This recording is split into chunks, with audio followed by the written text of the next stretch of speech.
In this video, I'm going to offer you 10 practical tips for things that you might want to consider if you are a YouTube content creator or if you are thinking about becoming a YouTube content creator. Now, as I sit here, I will tell you for a fact that I am not an expert. I am not an expert when it comes to YouTube. Maybe if I had 100,000 plus subscribers, I could say, yes, I am an expert. I have figured it all out.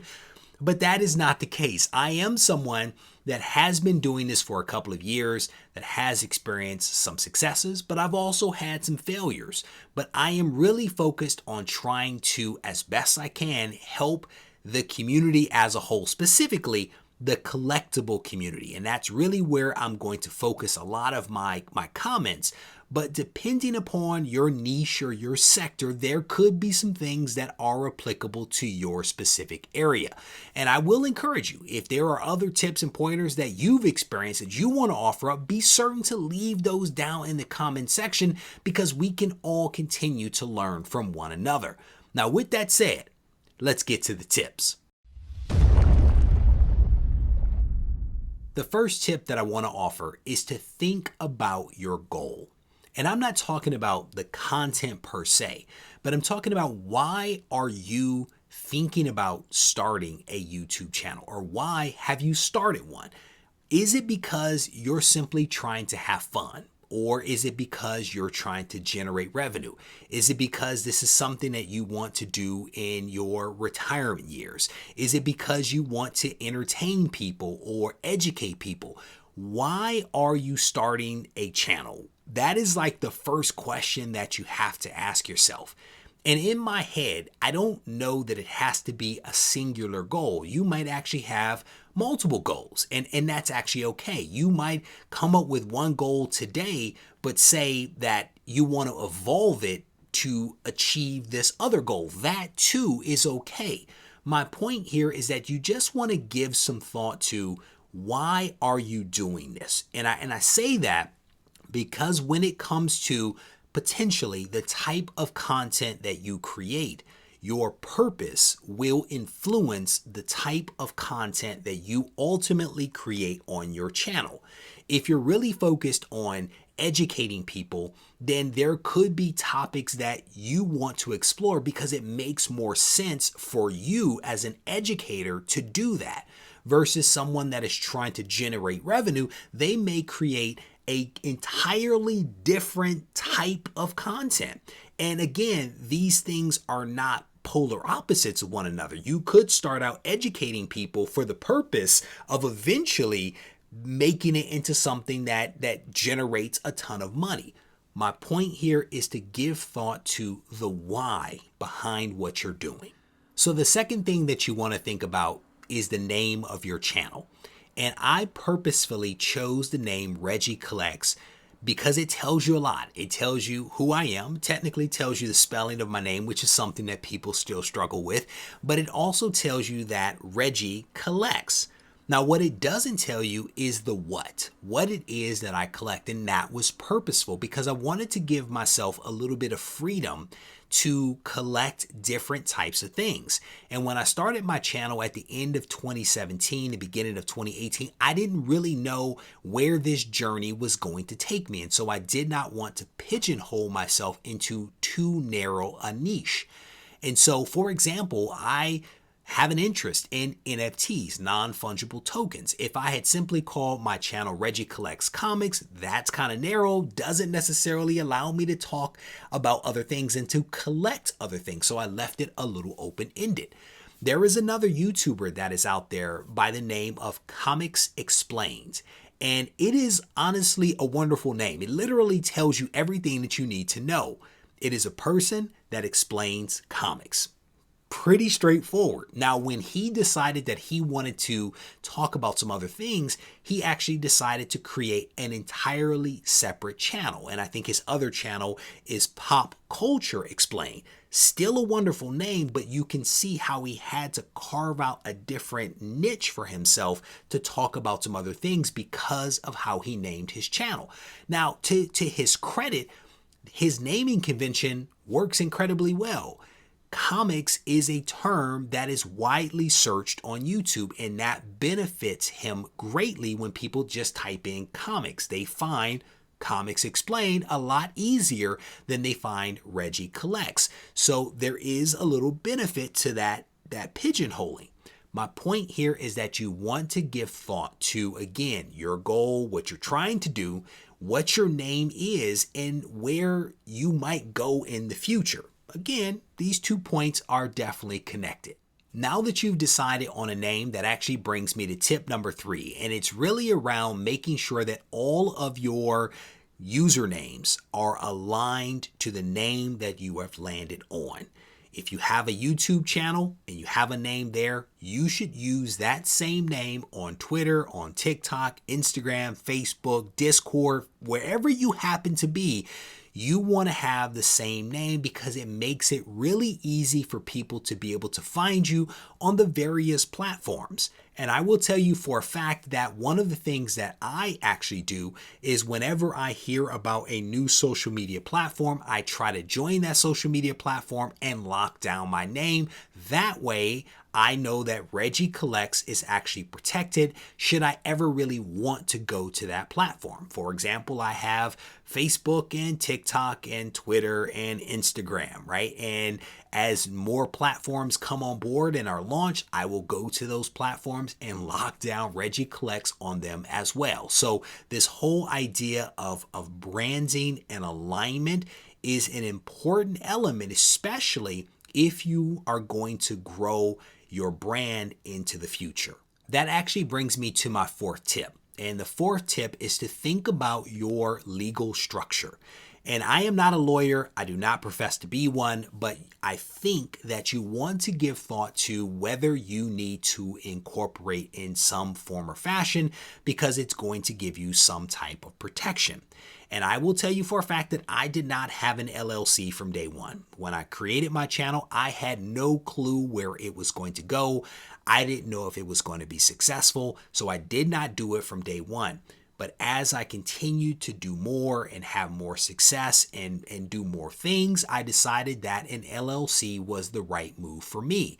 I also took the extra step of actually trademarking my name. And again, when you start putting your name on apparel and collectibles and things like that, you want to protect your brand, especially as you continue to invest in it more. I don't know whether these are things that you need to do from day one, but I at least wanted to throw it out there. And while I'm throwing things out there, I will also tell you that you might want to look into having a CPA or some kind of accountant or something like that. If you're going to monetize your channel, if you're going to be selling collectibles, you want to make sure that Uncle Sam does not come after you because you haven't paid taxes or done something that you needed to do. So think about your legal structure, think about taxes, because both of those things could potentially be important. So the next tip that I want to offer is to take some time to think about your audience. Earlier, we talked about think about your goals, which is important. But now you need to think about your audience. What is it that you are going to deliver to your audience that will warrant them tuning in to your YouTube channel on a regular and consistent basis? There are a lot of YouTubers out there that are creating content. And I don't know the numbers on how much YouTube content is uploaded every minute of the day, but I can tell you for a fact that it is a pretty high number. So the question that you have to ask yourself is, who is your audience? What type of content are you going to deliver to that audience? How are you going to differentiate yourself from everybody else that is out there in your niche making and creating content on a daily basis? How are you going to get people's attention? What is going to prompt people to tune in to you? How are you going to be unique? This is really, really critical for you to think about. And I can tell you for a fact that I spend a lot of time thinking about my audience, thinking about what is it that they need to know? How can I help them? What type of video can I create that might answer questions that they have, not just today, but maybe even tomorrow or the month after? I spend a lot of time talking to my audience, thinking about my audience, and creating content that meets them where they are, but also anticipates where they're potentially going. So the next tip that I want to offer is to not spend up all your money. There is a tendency when it comes to content creation for people to want to go out and buy the best camera, the best lights, the best microphone, the best setup that they could possibly afford. And my advice would be to use the equipment that you have. And as you have some success and as you have some wins and as you start to maybe generate some revenue and some income, that you upgrade your equipment little by little. That is honestly the approach that I took. I started out with a simple iPad, a lavalier mic that I purchased from Amazon for like $14, and a single light that I would put right in front of me. That is how I started my channel. And I technically started filming in my kitchen, which was not a very big kitchen, but I filmed in the kitchen and I made it work. And for the first year, essentially that was my setup as I was trying to figure out whether this is something that I wanted to do. And over the last 3 or so years, I've upgraded mics, I've upgraded cameras, I've upgraded lights, I've upgraded the setting that I have. I've made lots of improvements, but I've done so by generating some income and reinvesting that income back in the channel to improve the quality of what it is that I actually do. I did not start out with this stuff. And there's a tendency for us to want the best of the best, but that might not be the best thing for everyone. So you want to give some thought to that. Tip number 7 is to not focus on the metrics too much. And I will tell you for a fact that it is hard to say that, it is hard to hear it, and it's also hard to do. But if you focus too much on the metrics, you potentially will get discouraged. And I say that because you will spend a lot of time thinking about your audience, creating content, editing that content, publishing that content, only to have a handful of people watch your videos.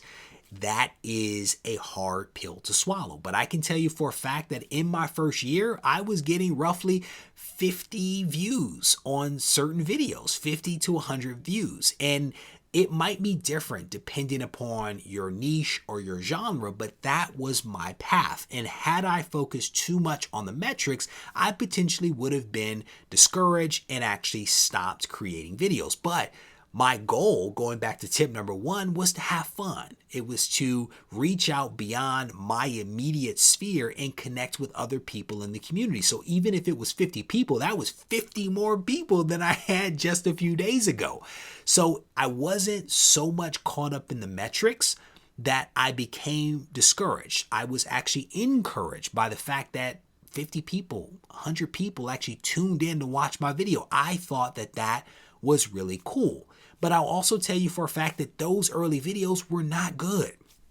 They were not good. Not to say that this one's great, but those early videos were not good. I was still figuring out how to talk to the camera and how to connect with my audience and how to deliver a message that hopefully resonated with people in a way that was also engaging. It took time for me to hone those skills to be able to, again, put out the kind of content that you're watching right now. So don't be discouraged. Don't get caught up in the metrics, but you have to look at the metrics because you can actually learn from them. There is a lot of insight that can be derived from the data. So look at it, use it, but don't focus that much on it that you shut down or you start making really poor decisions. Tip number 8 is to do what others aren't. When it comes to our hobby of comics and collectibles, we do a lot of unboxings and a lot of hauls. That is the cornerstone of what we do. But the thing is that if you are doing what everyone else is doing, then how are you different from those people? And I'm not saying that you should not do unboxings and hauls. I'm saying, is every video an unboxing and a haul? Can you put a spin on your unboxings and your hauls so as to differentiate you from the other channels that are out there? If someone can turn on YouTube and click your channel and watch some content and click another channel and basically see the same content, right? The same book, the same look at what I just bought, how are you any different? How are you putting something out there that is appealing to people, that entices them to actually tune in every single week or whenever it is that you release your content? So I would encourage you to do what other people are not doing. Do something different, put your spin on it, and try different things, because in the pursuit of trying different things, you may actually find something that is truly unique to you. And I'm not necessarily talking about content per se versus just your authentic voice. Sometimes just your perspective is what differentiates you from somebody else. But until you challenge yourself, you don't really know what that thing is. So try to move away from what everyone else is doing. Challenge yourself. The other thing I'll tell you, to do unboxings requires you to spend money. Maybe you don't want to spend money all the time in order to actually do a video. And I can tell you that was the case for me. I did not want to spend money in order to do videos. So I started challenging myself, saying, what content could I create that doesn't require me to have to go out and buy a big key, because I don't have the money to buy that big key, or I'm saving up to buy that key. So I don't want to spend money today when I need to spend money 2 months from now to buy a really cool book. So that's how I've kind of had this epiphany. It came honestly out of me wanting to create content and not wanting to do another unboxing. To the last point that I was making about doing something that is different, there is some risk that is inherent with doing that. And the reality is that you could have some failures. You could also have some successes. But if you do have some failures, there is nothing wrong with calling it quits. If you come up with a piece of content or series or something like that you're all excited about, you roll it out, and you realize over time that it's not working, it's okay to actually walk away from that thing and to do something different. Not every idea that you come up with is a good idea, right? But eventually, if you try enough things, if you challenge yourself, if you push yourself, you will eventually land on something that will work and that will make sense and that will be successful. The last and final tip that I will offer up is to not rush things. And what I mean by that is that I see a lot of people in our hobby that are rushing to set up Patreon, or to have their own exclusive variant, or to have merchandise, or to have Discord, or to have a Facebook group, or to have all of the social media platforms all at the same time. The truth of the matter is that you cannot do everything the same way that other people are doing those things. Everyone has a different path that they have to walk. And so you want to make sure that you're thinking about where you're spending your energy and how you are choosing to go after these different opportunities that you see other people doing. There are a lot of things that I see some of my peers who have larger channels do that I would love to do. But as I think about the size of my audience and the size of their audience, and the percentage of each of those audiences that will take advantage of that new thing, I've realized that I don't have a population that is large enough to support that initiative. My point is that you want to look at what other people are doing, then evaluate whether that makes sense for you based upon where you are in your evolution of being a content creator.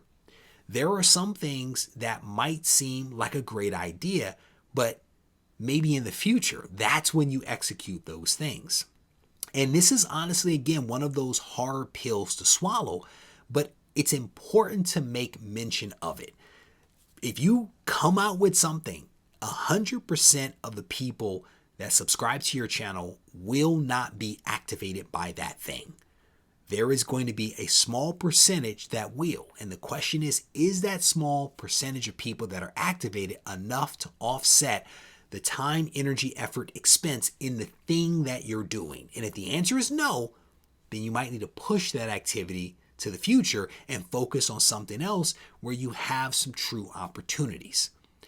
As I mentioned, this video is really intended to help people out there that are starting YouTube channels or thinking about starting YouTube channels. It is honestly in that vein that I've created this. It is not designed to offend anyone that is out there. If you're thinking I'm talking about you, I am not. Trust me when I tell you, I am honestly just trying to put out some good content that will help people.